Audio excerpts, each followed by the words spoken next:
The leaders' first TV debate appeared to end without moving the dial for either side, after a snap poll put Boris Johnson and Jeremy Corbyn virtually neck and neck.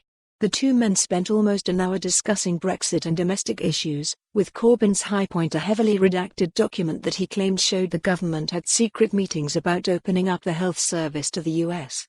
Johnson claimed this was an invention. The Prime Minister was strongest on Brexit, repeatedly asking Corbyn whether he would back leave or remain in a second referendum, a question the Labour leader failed to answer throughout.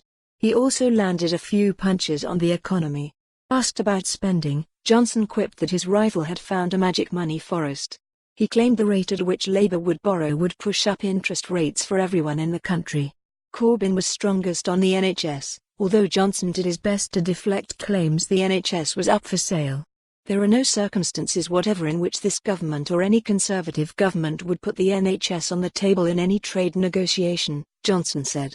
Our NHS will never be for sale, and I am amazed how often this comes up. The only reason it does is because Mr Corbyn is trying to conceal the void at the heart of his Brexit policy and is refusing to answer which side he would take.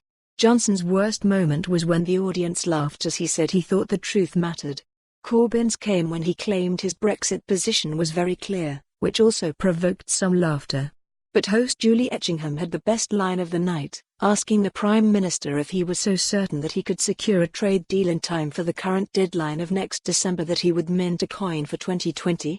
Corbyn's frosty response to Etchingham's suggestion the pair look at each other in a bid to improve the tone of discourse looked discourteous, but he won the final question by suggesting he would give Johnson the Charles Dickens novel A Christmas Carol so he can understand how nasty Scrooge was.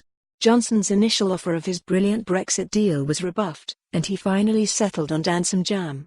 But a YouGov snap poll suggested there was little point to any of it, with 51% of respondents backing Johnson's performance, while 49% said Corbyn did the best job. Chris Curtis, YouGov's political research manager, said, "Our snap poll shows that the public is divided on who won the debate, with most Labour voters thinking Jeremy Corbyn won, most Conservative voters thinking Boris Johnson won, and very few people changing their minds. But given the Conservatives went into this debate in the lead, they will hope the lack of a knockout blow means they can maintain this until voting day." Main image, Getty. For more on this story, visit the news article link.